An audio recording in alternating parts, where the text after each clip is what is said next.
Welcome back to Trojan Sports Now. Welcome into our interview segment today. We're joined by soccer defender Bri Shackelford. Bri, thanks for joining us today, and thanks for taking the time out of your busy schedule, because I know you guys just started spring ball here with Troy Soccer, and just talk to me a little bit about how that's going so far. Oh, it's been very busy, but it's been really, really fun. We have weights in the morning and practice in the afternoon, but the new coaches are absolutely awesome. They are so funny, and you know, even waking up early in the morning is okay because, like, they're just cool to be around. And speaking of new coaches, we had Jed in here for an interview earlier this semester, and I'm still getting used to that accent. What's the accent like to have around the team now? It's pretty wonderful. Like, he says some things where you're like, what? But, I mean, other than that, like, he's pretty funny. Like, just some of the things he says, and you're just kind of like, oh, yep, that's England for you. And then the coaching philosophy, I mean, what's different between he and Jason? Not to say that Jason was bad or anything, but just what are some of the things that you've noticed that have been different under Jed so far? A lot of us play with more confidence now, and like he wants us to make mistakes, and he won't like take us out if we do make a mistake. So we're now free to play how we want to and kind of do that kind of stuff, and it's nice. Yeah, and then is that one of the things that's better about maybe getting a new coach in for spring ball as opposed to in the fall, because you play so many games in the fall? Yeah, we're still getting adjusted to our new coaches this year, which is like good because it's spring and this is the time to do it, rather than getting a new coach in the fall where we'd have to get adjusted with them during the season, and that could be bad. But it's like gone smoothly so far, and I'm happy that we have this springtime to get to know them. Then how's competition ended up so far? You guys played a game last Thursday, and then you guys played a game last Saturday as well. Is that right? Yes. How has competition gone? Oh, we won both of those games, and it's been well. We played hard, and we played together as a team, and we're looking pretty good. Well, that's good to hear. That's good to hear. How many spring games do you play on average? Maybe this year, I guess. We're only allowed to play 5, so we play Alabama at Alabama this Saturday, and then I forget who we play next Friday, but it's a home game. So, that Alabama game's always pretty tough. That game's always pretty close as well. I know last spring I think Alabama edged you guys 2-1 maybe. So that game's always pretty tough. I mean, you must want to beat those in-state rivals pretty badly. Oh yeah, Alabama's definitely a team we want to go out and beat. So we're hoping to get that dub this weekend. And then Bri, what's the atmosphere on the team like? You guys get new coaches. I mean, some new players come in. I don't know if they've come in yet because it's the spring and not the fall. But I mean, what's the atmosphere like on the soccer team? Oh, it's so fun. Like, everyone's just having a great time. Everyone's happy to be there. We're all smiling. Like, even when coach says get on the line, we're like, okay, we're running for each other, so it's fine. Like, the atmosphere is really good, and I like it a lot better than the fall actually. But yeah, it's fun. And then it's you're a sophomore now, right? Going to be next year, yeah. Okay, so this is your first year. Your first year. Yeah. Coming from high school to college, what was one of the biggest adjustments you had to make? Actually, going away from my parents so far. I'm from Indiana, so it's a 9-hour drive. So that was a pretty big adjustment. But how did your teammates help you make that adjustment? They just made it feel like home for me. Like, everyone was so welcoming, and they were like, you can come over for dinner, we'll cook for you. And I was just like, okay, cool. Because just being in a new place, knowing absolutely nobody, like, it's kind of hard. But they helped me, and yeah, I don't know if I would still be here without them. And then being from Indiana, that's a big weather change too. Did you like that little hybrid winter-spring thing we had going on? Oh, I loved it. See, I lived in Arizona before Indiana, so I was used to the hot climate. Like, give me 127 degrees, that's fine. So it felt nice to be back, not trudging through the snow to class. Yeah, I have to say that the warm weather for winter was a nice change. It was a nice mix. But Arizona, 127 degrees, I don't think I would take that. I don't know about that. But speaking of Arizona, I did see that you come from an athletic family. Arizona's close to California, which is where your parents actually played collegiate athletics. So I'll just talk about that. Your dad played football? Yes, my dad played football for Cal State Fullerton, and my mom ran track for them. My aunt ran track for USC, and my grandpa played football for USC. Like, it's kind of an athletic family, yeah.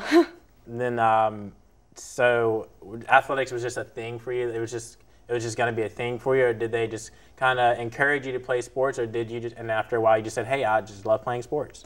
Well, like, the first thing I remember doing when I was a little girl was ballet, but then I also remember being extremely bored in ballet, and my mom played soccer a little bit because it wasn't as big back then, and so she just kind of like threw me into soccer, and I fell in love with the sport.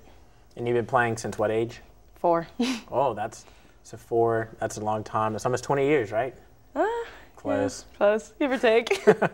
And then your grandfather played football at USC. You're just California everything.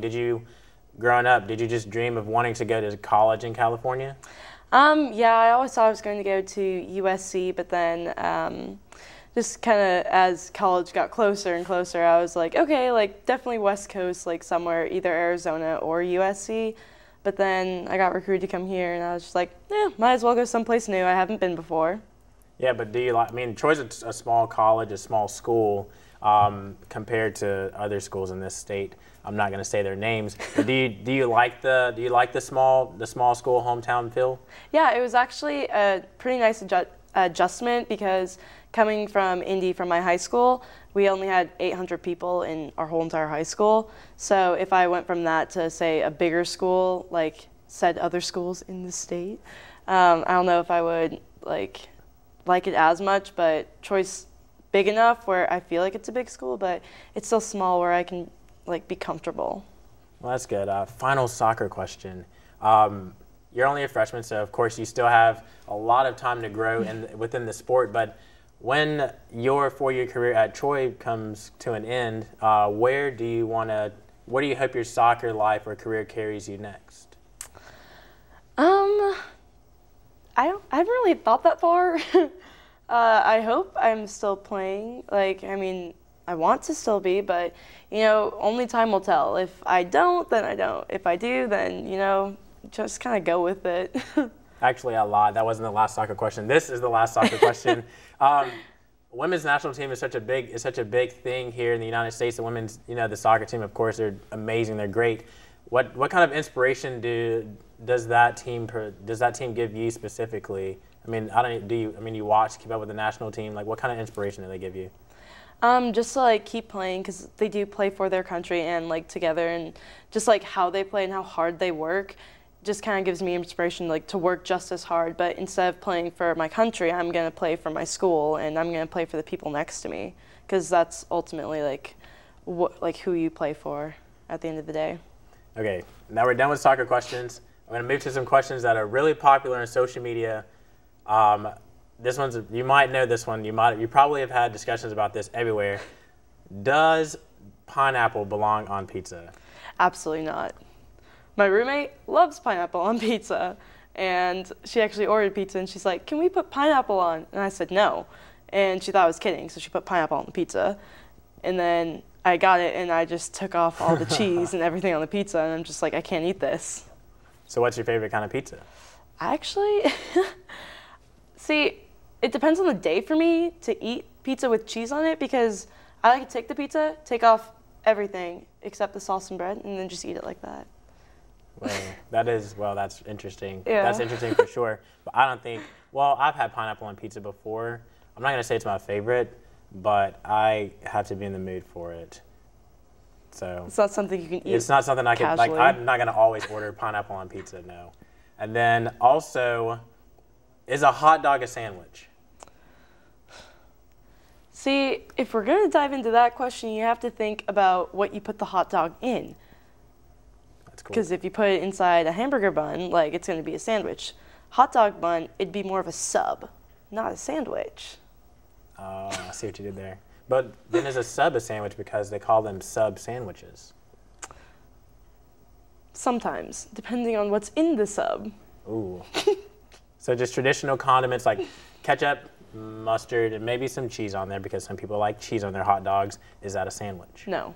No, it's a hot dog. It's not a sandwich.